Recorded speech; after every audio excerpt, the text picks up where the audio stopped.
अस्सलाम वालेकुम बॉस जी। वालेकुम सलाम। बॉस जी ये फाल आर्मी वर्म की है? फाल आर्मी वर्म जे अल्लाह दा करम होवे ते असीं मेहनत करिए ते कोशिश करिए ते कुछ भी नहीं दा ते जे तिन्ने चीज़ां ना होवन ते फिर समझ लो कि मकई दी मौत है। दो ही गल्लां ने।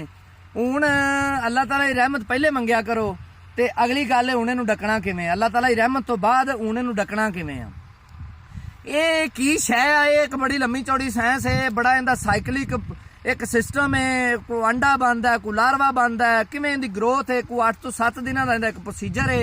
एक ऐसी फौज है कि अगर इहदे बारे तुहानूं दसीए ना तुसीं आखना ये चंगी गरीला फौज है, लेकिन मैं उस लम्मी तफसील च जाण दी आपां नूं जरूरत कोई नहीं है। आपां इत्थे कोई डिग्री नहीं पास करनी, आपां आपदा अपनी फसल संभालनी है।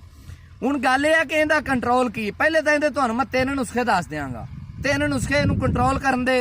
फिर असल चीज़ ये आ, 2 चीज़ां ने इहदे विच इहनूं कंट्रोल करन लई। एक चीज़ है अच्छी दवाई, दूसरी चीज़ है अच्छी स्टेज, स्प्रे करन दी अच्छी स्टेज, यानी किस वक्त ते करनी है। तीसरी चीज़ साडे कोल है कि किस तरीके नाल करनी है। ठीक है ना।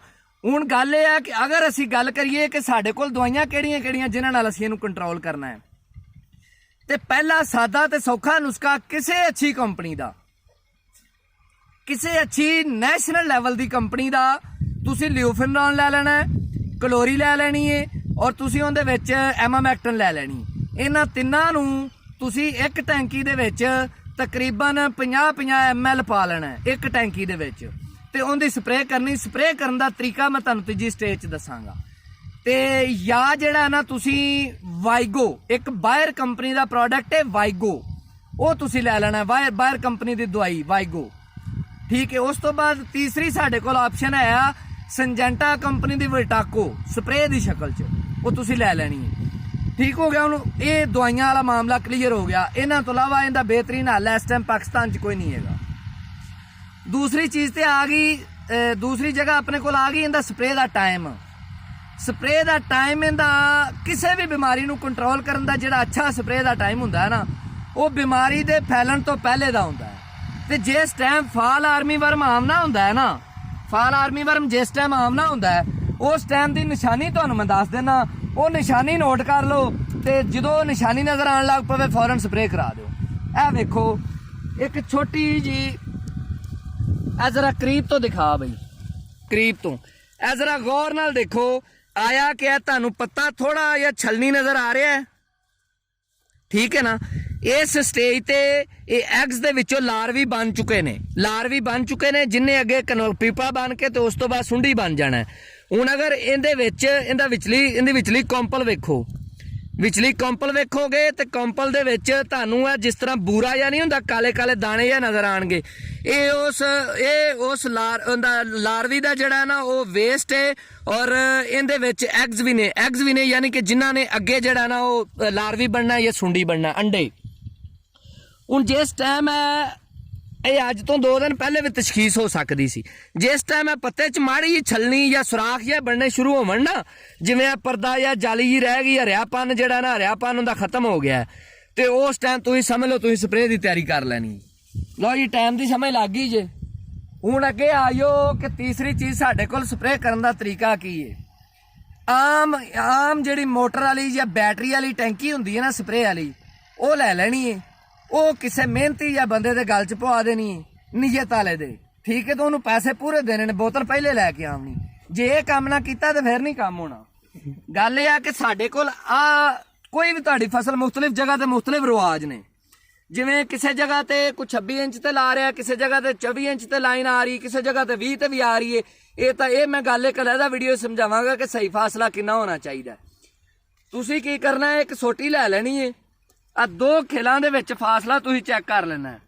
वो फासला जिहड़ा तुसीं किवें चैक करना है, ए साडी मकई दी मकई दे बूटे ने, जिंदे विच दोवें कोने सोटी दे वो मकई दे पौधे दे कंपल दे उत्ते आवन। ठीक हो गया। ये पमैश लै लैनी, इंदी इधरों भी पमैश लै लवो।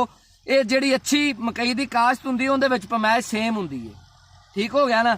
हुण ये सेम पमैश दे विच फिर की करना है, ए जिड्डी सोटी बन गई है, ये लगे जाना स्प्रे वालियां कोल या किसी गैस दे वैल्डिंग वालियां कोल, उन्हां नूं कहना है जी सानू स्प्रे दी डबल फुहारे वाली नाली बना दो।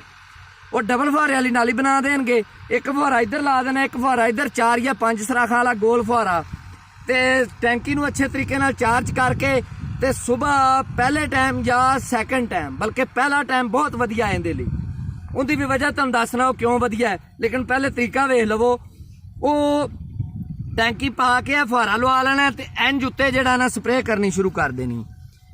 ਇਸ ਤਰੀਕੇ ਨਾਲ ਉਹਦੇ ਉੱਤੇ 2 ਪੌਦਿਆਂ ਦੇ 2 ਸਾਈਡਾਂ ਦੇ ਬਿਲਕੁਲ ਕੰਪਲ ਦੇ ਉਤਲੇ ਸਿਰੇ ਤੇ ਰੱਖ ਕੇ, ਬਹੁਤ ਉੱਚਾ ਨਹੀਂ ਕਰਨਾ, ਬਹੁਤ ਨੀਵਾਂ ਵੀ ਨਹੀਂ ਕਰਨਾ ਵੀ ਪੌਦਿਆਂ 'ਚ ਵੱਜਦਾ ਜਾਏ। ਇੱਥੇ ਕੀ ਕਰਨਾ ਹੈ ਜਿਹੜਾ ਨਾ ਉਹ ਇੰਜ ਇਸ ਤਰੀਕੇ ਨਾਲ ਚੱਲਦਾ ਜਾਏ ਔਰ ਪੌਦੇ ਦੀ ਕੰਪਲ 'ਚ ਦਵਾਈ ਪੈਂਦੀ ਜਾਏ। ਹੁਣ ਅਗਲਾ ਸਵਾਲ ਆ ਗਿਆ ਕਿ ਤਰੇਲ ਦੇ ਟਾਈਮ ਤੇ ਸਪਰੇਅ ਕਿਉਂ ਕਰਨੀ ਹੈ, ਯਾਨੀ ਕਿ ਜਿਸ ਟਾਈਮ ਤਰੇਲ ਹੋਵੇ ਉਸ ਟਾਈਮ ਸਪਰੇਅ ਅਸੀਂ ਕਿਉਂ ਕਰਨੀ ਹੈ। ਇਹ ਬੜਾ ਵੱਡਾ ਗੁਰ ਜੇ, ਇਹਨੂੰ ਯਾਦ ਰੱਖਿਆ ਜੇ। ਇਹ ਮਕਈ ਦੀ ਫਸਲ ਖੜੀ ਹੈ, ਅਗਰ ਇਹ ਖੁਸ਼ਕ ਹੋਵੇ, ਆ ਪੌਦਾ ਬਿਲਕੁਲ ਖੁਸ਼ਕ, ਹੁਣ ਧੁੱਪ ਲੱਗੀ ਇਹ ਸੁੱਕ ਗਿਆ। ਅਗਰ ਇਹ ਖੁਸ਼ਕ ਹੋਵੇ ਤੇ ਇਹਦੇ ਉੱਤੇ ਫੁਹਾਰ ਪਵੇ ਸਪਰੇਅ ਦੀ, ਆਇਆ ਕਿ ਉਹ ਜਿਹੜੀ ਦਵਾਈ ਹੈ, ਉਹ ਜਿਹੜੀ ਸਪਰੇਅ ਆ ਉਹ ਪੌਦੇ ਦੀ ਕੰਪਲ ਦੇ ਵਿੱਚ ਜਾਏਗੀ? ਨਹੀਂ ਜਾਏਗੀ, ਕਿਉਂਕਿ ਪੌਦਾ ਖੁਸ਼ਕ ਹੈ।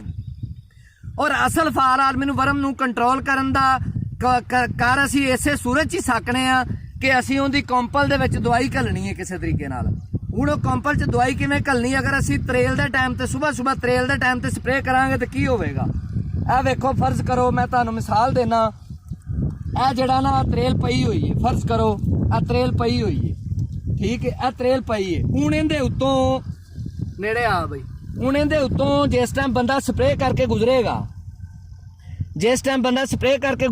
ਤੇ ਦਵਾਈ ਇਹਦੇ ਉੱਤੇ ਪੈ ਗਈ ਆ, ਜਿਹੜਾ ਪਾਣੀ ਦਾ ਡ੍ਰੌਪ ਕੰਪਲ ਵਾਲੇ ਪੱਤੇ ਦੇ ਉੱਤੇ ਪਿਆ ਹੋਇਆ ਹੈ, ਦਵਾਈ ਇਹਦੇ ਉੱਤੇ ਪਏਗੀ। ਜਦੋਂ ਇਹਦੇ ਉੱਤੇ ਪਏਗੀ ਇਹ ਪਾਣੀ ਦਾ ਪੂਰਾ ਕਤਰਾ ਬਣ ਜਾਏਗਾ।